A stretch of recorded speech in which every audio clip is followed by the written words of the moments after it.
మా latest videos కోసం మా ఈ తెలుగు న్యూస్ ఛానల్ సబ్స్క్రైబ్ చేసి గంట సింబల్ యాక్టివేట్ చేసుకోండి. రేపే శుక్రవారం నిర్జల ఏకాదశి, పరమ పవిత్రమైన రోజు. అయితే ఈ ఏకాదశి రోజు గుర్తుపెట్టుకొని ఈ ఆకు మీద దీపం పెడితే చాలు, 24 గంటల్లో మీ జాతకం మారిపోయి వద్దన్న ధనం వస్తూనే ఉంటుంది. మీ ఇల్లంతా ఐశ్వర్యంతో నిండిపోతుంది. సమస్యలు కష్టాలన్నీ కూడా పోతాయి. వద్దన్న ధనం వస్తూనే ఉంటుంది. మీ ఇంట్లోకి డబ్బు వస్తూనే ఉంటుంది. లక్ష్మీ నారాయణుల అనుగ్రహం కలుగుతుంది. కాబట్టి ఇలా దీపం పెట్టండి. ఏకాదశి రోజు ఇలా దీపం పెట్టడం వల్ల అష్టైశ్వర్యాలు సిద్ధిస్తాయి. మీ జీవితం మారిపోతుంది. మీ జాతకం మారిపోతుంది. అద్భుతమైన ఫలితాలను పొందుతారు. ఆర్థిక పరంగా బాగా కలిసి వస్తుంది. ధన సంపాదన పెరుగుతుంది. ఈరోజు ఈ ఆకు మీద దీపం పెట్టడం వలన మహాపుణ్యం వస్తుంది. విష్ణుమూర్తి యొక్క అనుగ్రహం కలుగుతుందని శాస్త్రాలు చెప్తూ ఉన్నాయి. మరి ఇంతకీ ఈ ఏకాదశి రోజు ఏ ఆకు మీద దీపం పెట్టాలి అనే విషయాన్ని ఇప్పుడు మనం ఈ వీడియోలో వివరంగా తెలుసుకుందాము. ఫ్రెండ్స్, అంతకన్నా ముందు కామెంట్ బాక్స్లో జై శ్రీమన్నారాయణ అని ఒక చిన్న కామెంట్ చేయండి. అలాగే ఈ వీడియోకి ఒక లైక్ కొట్టి మా ఛానల్ని సబ్స్క్రైబ్ చేసుకోవటం మర్చిపోవద్దు. సనాతన ధర్మంలో 24 ఏకాదశుల గురించి ప్రస్తావన ఉంది. ఎప్పుడైతే అధిక మాసం లేదా మాలమాసం వస్తాయో అప్పటి నుంచి 24కి మరో 2 అదనంగా కలిసి మొత్తం 26 ఏకాదశులు ఏడాదిలో వస్తూ ఉంటాయి. తిథుల ప్రకారం అన్ని ఏకాదశులు ఎంతో శుభప్రదమైనవే. కానీ అన్నిటికంటే ప్రత్యేకమైంది మాత్రం నిర్జల ఏకాదశి. జ్యేష్ఠ శుద్ధ ఏకాదశికే నిర్జల ఏకాదశి అని పేరు. ఈ రోజు ఉపవాసం ఉండి వ్రతమాచరిస్తే 24 ఏకాదశుల్లో ఉపవాసం ఉన్నటువంటి పుణ్యఫలం ఈ ఒక్కరోజే సంప్రాప్తిస్తుంది. ఈ పర్వదినాన నీటిని త్రాగటం పూర్తిగా మానివేస్తారు. అందుకనే దీన్ని నిర్జల ఏకాదశి అని అంటారు. పురాణాల ప్రకారం ఈ రోజును భీమసేన ఏకాదశి అని కూడా అంటారు. ఈ రోజు నీళ్లు కూడా త్రాగకుండా కటిక ఉపవాసం ఉంటే సంవత్సరమంతా అంటే సంవత్సరంలో వచ్చే అన్ని ఏకాదశుల్లో ఉపవాసం ఉన్న ఫలితం వస్తుందని శాస్త్రాలు చెప్తూ ఉన్నాయి. భీమసేనుడు ఒకసారి మహాముని వ్యాసదేవుణ్ణి ఇలా అడిగాడు. ఓ మహాముని, నా విన్నపం వినండి. నా జ్యేష్ఠ సోదరుడు ధర్మరాజు, తల్లి కుంతీదేవి, సోదరులైన అర్జున, నకుల, సహదేవులు ద్రౌపది ఏకాదశి రోజున ఏదీ తినరు. నేను కూడా ఏకాదశి రోజున ఉపవాసం చేయాలని వారందరూ, ముఖ్యంగా ధర్మరాజు ఎప్పుడూ చెప్తూ ఉంటారు. ఏకాదశి రోజున ఉపవాసం అనేది శాస్త్రాలలో చెప్పబడిందని నాకు తెలిసినప్పటికీ కూడా ఆకలిని నేను భరించలేను. కనుక ఉపవాసం చేయటం నాకు సాధ్యం కాదని నేను వారికి చెప్తూ ఉంటాను. నేను నా శక్తానుసారం దానం ఇవ్వగలను, యథావిధిగా కేశవుడిని అర్చించగలను, కానీ ఉపవాసం మాత్రం చేయలేను. కాబట్టి ఉపవాసం లేకుండా ఏకాదశి ఫలాన్ని నేనెట్లా పొందగలనో నాకు ఉపదేశించండి అని అడుగుతాడు. భీమసేనుని పలుకులను వినిన వ్యాసదేవుడు అతనితో, భీమ, నీవు స్వర్గలోకాలకు వెళ్ళాలనుకుంటే నరకలోక వాసాన్ని తప్పించుకోవాలంటే ప్రతి నెల 2 ఏకాదశి దినాలలో తప్పక ఉపవాసం చేయాలి అని అన్నాడు. అప్పుడు భీముడు వ్యాసునితో, మహాముని, ప్రతి సంవత్సరం 24 ఏకాదశి దినాలలో ఉపవాసం చేయటం నాకు అసాధ్యం. ఆకలిని నేను క్షణకాలం కూడా భరించలేను. వృకమనే జఠరాగ్ని నా కడుపులో ఎప్పుడూ ఉంటుంది. కేవలం అతి భోజనం ద్వారానే అది చల్లారుతుంది. అయినా అతి ప్రయత్నంతో నేను సంవత్సరంలో ఒక్కరోజు ఉపవాసం చేయగలను. కాబట్టి పరాలలో శుభాన్ని పొందడానికి నేను ఆచరించగలిగే వ్రతాన్ని నాకు ఉపదేశించండి అని అడిగాడు. దానికి వ్యాసదేవుడు పలుకుతూ, రాజా, వేద నియమాలను గురించి, మానవుల కర్తవ్యాలను గురించి ఇదివరకే నీవు నా నుండి విన్నావు. ఈ కలియుగంలో ప్రతి ఒక్కరూ నియమ నిబంధనలను పాటించలేరు. కాబట్టి మహోన్నత ఫలితాలను సాధించగలిగే ఉద్ధాతమైన పద్ధతిని నేను నీకు చెప్తాను. ఇది సమస్త పురాణ సారం. శుక్ల, కృష్ణ పక్షాల్లో వచ్చే ఏకాదశి దినాలను పాటించేవాడు ఎన్నడూ నరకానికి పోడు అని అన్నాడు. వ్యాసదేవుని మాటలను వినిన పరమ బలశాలి ఏదుడైన భీమసేనుడు భయంతో అశ్వత్థ వృక్ష ఆకుల్లాగా వణికిపోయి ఆయనతో, మహాముని, నేనేం చేసేది? సంవత్సరమంతా నెలకు 2 సార్లు పూర్తిగా ఉపవాసం చేయటం నాకు అసాధ్యము. కనుక హే ప్రభు, పరమ పుణ్యమైనట్టి వ్రతాన్ని, దానిని అనుసరించటం ద్వారా నేను అనేక ఫలితాలను పొందే పద్ధతిని దయతో నాకు ఉపదేశించండి అని అన్నాడు. భీముని మాటలకు బదులుగా వ్యాసదేవుడు ఇలా అన్నాడు. భీమా, భయపడకు. జ్యేష్ఠ మాసం శుక్లపక్షంలో సూర్యుడు వృషభ రాశిలో గాని మిథున రాశిలో గాని ఉన్నప్పుడు వచ్చే ఏకాదశి పేరు నిర్జల ఏకాదశి. ఆ ఏకాదశి రోజు మనిషి పూర్తి ఉపవాసాన్ని పాటించాలి.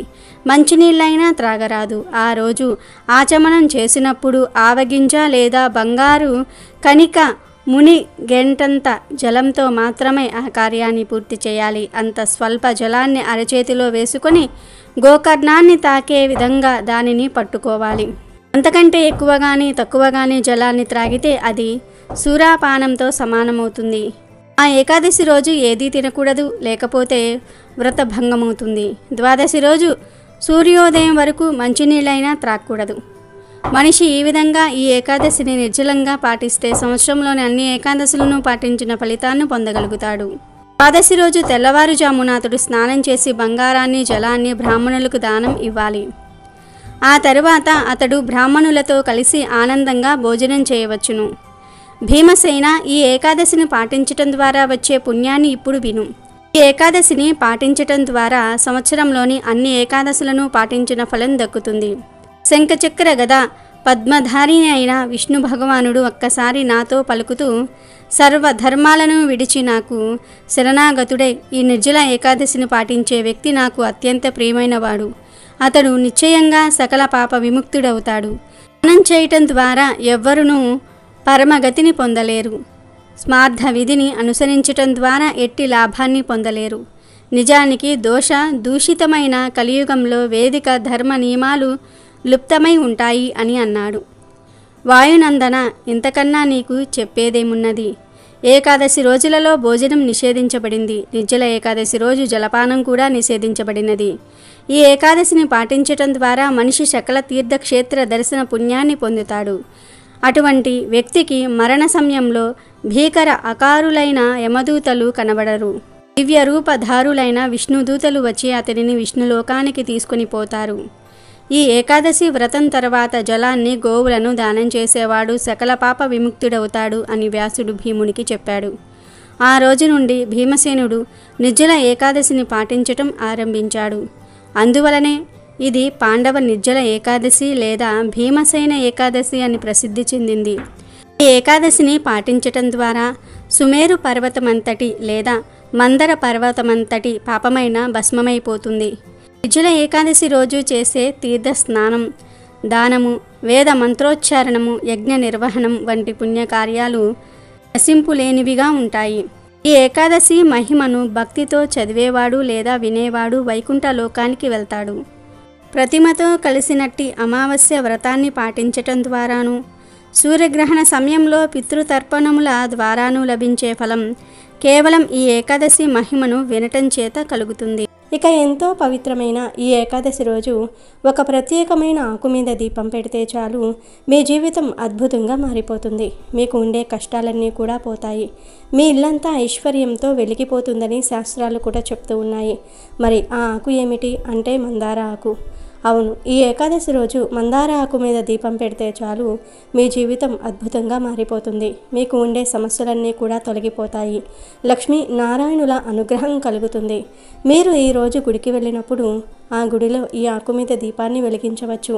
లేదంటే మీ ఇంట్లో ఉండే లక్ష్మీ నారాయణుల ఫోటో ముందు కానీ, లేదా వెంకటేశ్వర స్వామి వారి ఫోటో ముందు కానీ, కృష్ణుడి ఫోటో ముందు కానీ, రాముల వారి ఫోటో ముందు అయినా సరే ఈ దీపం వెలిగించుకోవచ్చు. ఇంట్లో వెలిగించినా, గుడిలో వెలిగించినా, ఎక్కడ వెలిగించినా అద్భుతమైన ఫలితాలు వస్తాయి. అసలు ఈ మందార ఆకు మీద దీపం ఎలా వెలిగించాలి అంటే, ముందు మందార చెట్టు దగ్గరకు వెళ్ళి మంచి మందార ఆకును కోసి తెచ్చుకోవాలి. అంటే చిరుగులు, రంధ్రాలు లేని మంచి పెద్ద మందార ఆకును ఇంటికి తెచ్చుకోవాలి. తర్వాత ఆ మందార ఆకును పసుపు నీళ్ళతో శుభ్రం చేయండి. చేసిన తర్వాత ఈ ఆకును స్వామివారి ఫోటో ముందు పెట్టి ఈ ఆకు మీద కుంకుమతో స్వస్తి గుర్తును వేయండి. కుంకుమలో నువ్వుల నూనె కలిపి పేస్ట్ లాగా తయారు చేసి ఆ పేస్టుతో మందార ఆకు మీద స్వస్తి గుర్తును వేయండి. ఆ తర్వాత ఈ ఆకు మీద ప్రమిదను పెట్టి ఆ తర్వాత ఈ ప్రమిదలో నువ్వుల నూనె పోసి 5 లేదా 3 వత్తులు వేసి దీపం వెలిగించండి. వత్తులు కూడా పసుపు రంగు వత్తులు వేస్తే చాలా మంచిది. తర్వాత పంచహారతితో దీపం వెలిగించండి. ఇలా దీపం వెలిగించిన తర్వాత ఆ దీపానికి పసుపు, కుంకుమ, అక్షింతలు సమర్పించండి. చిన్న బెల్లం ముక్కను కానీ 2 అరటి పండ్లను కానీ నైవేద్యంగా పెట్టండి. ఇలా ఈ ఏకాదశి రోజు మందార ఆకు మీద దీపం పెడితే జాతకంలోని దోషాలు పోతాయి, గ్రహ దోషాలు పోతాయి, లక్ష్మీ నారాయణుల అనుగ్రహం కలుగుతుంది, మీ జాతకం అద్భుతంగా మారుతుంది, ధనానికి ధాన్యానికి లోటు అనేది రాదు, వద్దన్న ధనం వస్తూనే ఉంటుంది, మీ ఇల్లంతా ఐశ్వర్యంతో నిండిపోతుంది, 24 గంటల్లో మీ జాతకం మారిపోయి వద్దన్న ధనం వస్తూనే ఉంటుంది.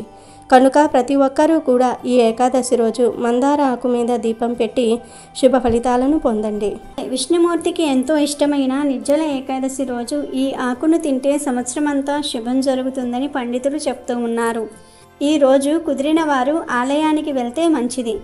ఆలయానికి వెళ్ళలేని వారు ఇంట్లో లక్ష్మీనారాయణలను పూజించుకోవాలి. ఇక ఈరోజు ఏం చేసినా చేయకపోయినా ఒక లేత జామకాయ చెట్టు ఆకును తెచ్చుకొని ఆ ఆకులో ఏదో ఒకటి కలుపుకొని తింటే సంవత్సరం అంతా కలిసి వస్తుందని సిద్ధశాస్త్రం చెప్తుంది. ఏమీ లేదు, ఈరోజు ఒక మంచి జామ ఆకును, బాగా లేతగా ఉన్న జామ ఆకును తెచ్చుకుని దానిని శుభ్రంగా కడిగి ఆ ఆకులో పంచదార కానీ బెల్లం కానీ కలిపి తినేయండి. లేదంటే కొంతమందికి జామ ఆకులో చింతపండు కలుపుకుని తినే అలవాటు ఉంటుంది. ఇలా ఏదో ఒక విధంగా ఈ ఏకాదశి రోజు జామ ఆకును తిన్నారంటే చాలు, లక్ష్మీ కటాక్షం సిద్ధిస్తుంది.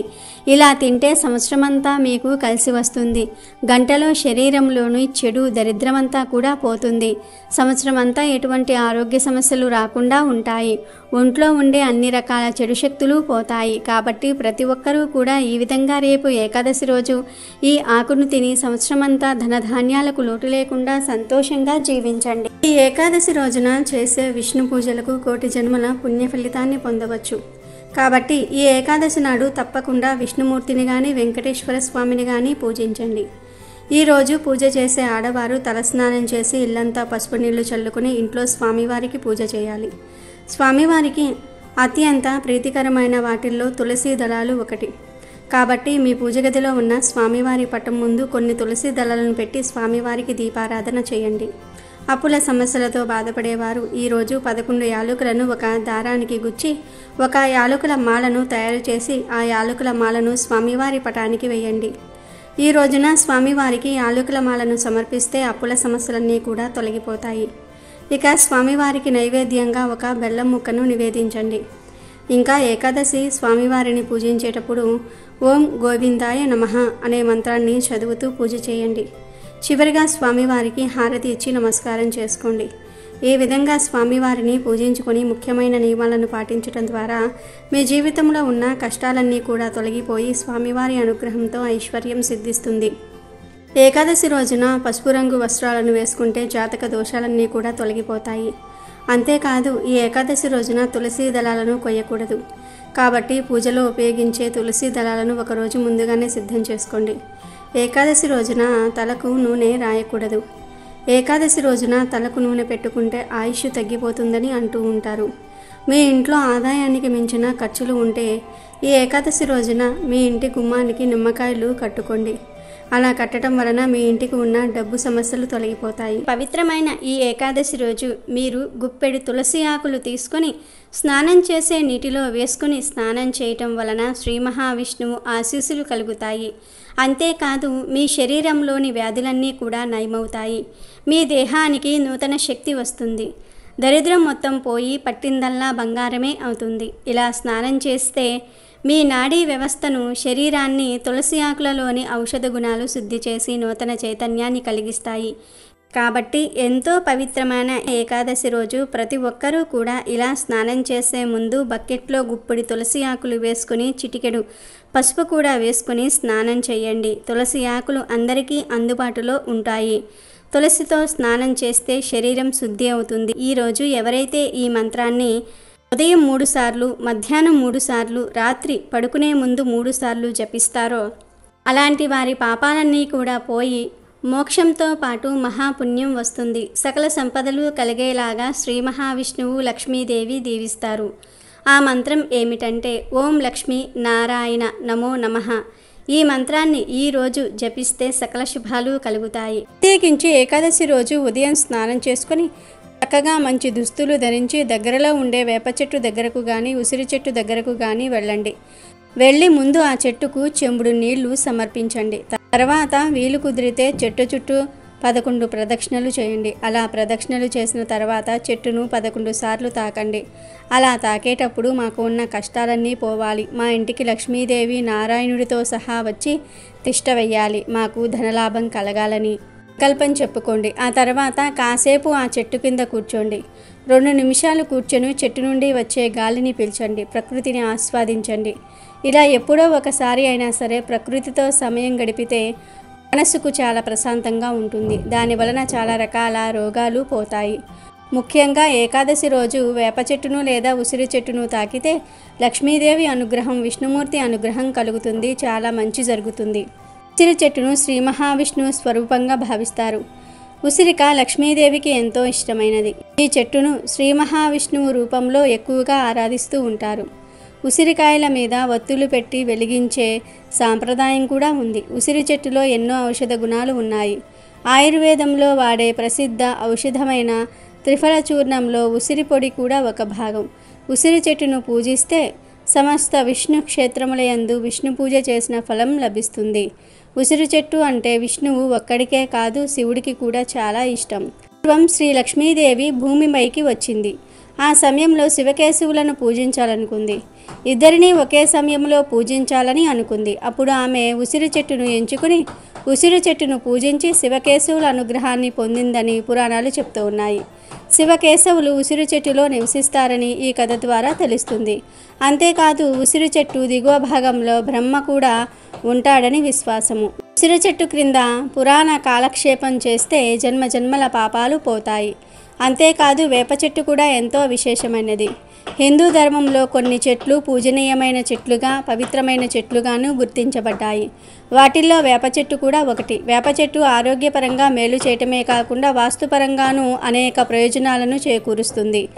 శుభకార్యమైన, పండగైన మామిడాకులు ఎంత ముఖ్యంగా అలంకరిస్తామో వాటికి మన సాంప్రదాయంలో ఎంత ప్రాధాన్యత ఉందో అంతే ప్రాముఖ్యత వేప ఆకుకు కూడా ఉంది. వేప చెట్టు చాలా పవిత్రమైనది.